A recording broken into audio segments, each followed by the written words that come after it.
एक पुराने जमाने में एक गांव के किनारे एक छोटी सी झोंपड़ी में सलीम और उसकी बीवी हुरैरा रहते थे। सलीम बहुत मेहनती, सीधा सादा और अल्लाह पर पूरा भरोसा रखने वाला आदमी था। लेकिन हुरैरा, उसका दिल हमेशा शिकायतों से भरा रहता।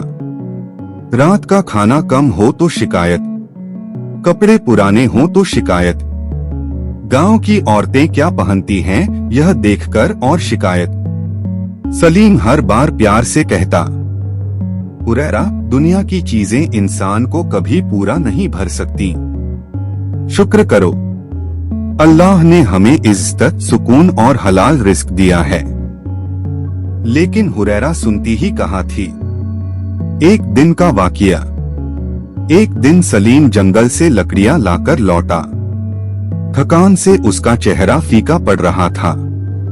मगर हुरैरा फिर शुरू हो गई, ये कैसी जिंदगी है? तुमसे तो दूसरे औरतों के शौहर बेहतर हैं। घर छोटा है, किचन में सामान कम है, कोई सुकून नहीं। उसके ताने सलीम के दिल पर चाकू की तरह लगते, लेकिन वह चुप रहता। उसी रात आधी रात के करीब झोंपड़ी के बाहर एक अजीब सी हल्की गूंज सुनाई दी। सलीम उठा और बाहर निकलकर देखा। एक ज़ख्मी हिरनी कांप रही थी। उसके पैर में गहरा घाव था और वह दर्द से कराह रही थी। सलीम ने बिना देर किए उसे अंदर लाया, घाव साफ किया, पट्टी बांधी और उसके सामने पानी रखा। सर्द रात में उसने अपना गर्म ओढ़ना भी हिरनी पर डाल दिया।